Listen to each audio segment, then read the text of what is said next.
A man walked into Microsoft for a janitor job. They asked him some questions, gave him a few basic tests, and finally said, "Congratulations, you're hired. Just leave us your email and we'll send you your work schedule." "Actually, I don't have a computer, let alone an email," the man admitted. The HR manager frowned. "I'm sorry, sir, but if you don't have email, that means you don't really exist in our system. And email communication is essential for how Microsoft operates." The man left disappointed, with only $30 in his pocket. But instead of feeling sorry for himself, he bought 20 pounds of apples from a farmer, walked to a busy street corner, and started selling fresh, eco-friendly fruit. Within a few hours, he doubled his money. By the end of the day, he'd multiplied it tenfold. That's when it hit him. Maybe he didn't need a boss at all. Time passed. He bought a small truck, opened a fruit stand, then a small grocery store. 5 years later, he owned a whole chain of supermarkets. One day, while setting up insurance for his business, the agent asked, "Could I get your email so we can send you all the best offers?" "I don't have a computer or email," the businessman replied. The agent blinked, amazed. "Wait, you built this entire empire without a computer? Can you imagine what you could have achieved if you had one?" The man smiled. "Yeah, I'd be working as a janitor at Microsoft." This story is copying Somerset Maugham's short story, The Verger. Only some details have been changed. The original story is fantastic, which goes something like this. Albert Edward Foreman has served faithfully as the verger of St. Peter's Church, Neville Square.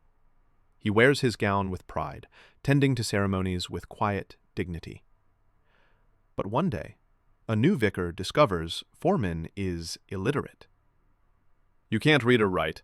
That's unacceptable. You must resign." Foreman leaves, stunned but composed, his life's work suddenly erased. Wandering the streets, he tries to buy cigarettes, but finds no shop nearby. An idea strikes.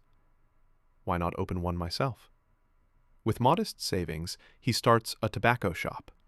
It flourishes. He opens another, then another. Years later, he owns a thriving chain. A banker, helping him invest, learns Foreman is still illiterate. "You built all this without reading or writing? Imagine what you could have done if you could." Foreman smiles. "If I could read and write, I'd still be the verger of St. Peter's." What we learn from the verger, or the previous story of the janitor who applied at Microsoft, is this. Institutional rejection isn't the end. It's a redirection. Foreman's dismissal becomes the catalyst for his entrepreneurial success. Practical intelligence can outshine formal education. His instincts, discipline, and street-smart thinking build an empire. Dignity in adversity is a quiet superpower. Foreman never complains or retaliates. He simply pivots. Irony reveals deeper truths. The final twist reminds us that success is often defined by freedom, not credentials. Self-worth isn't granted.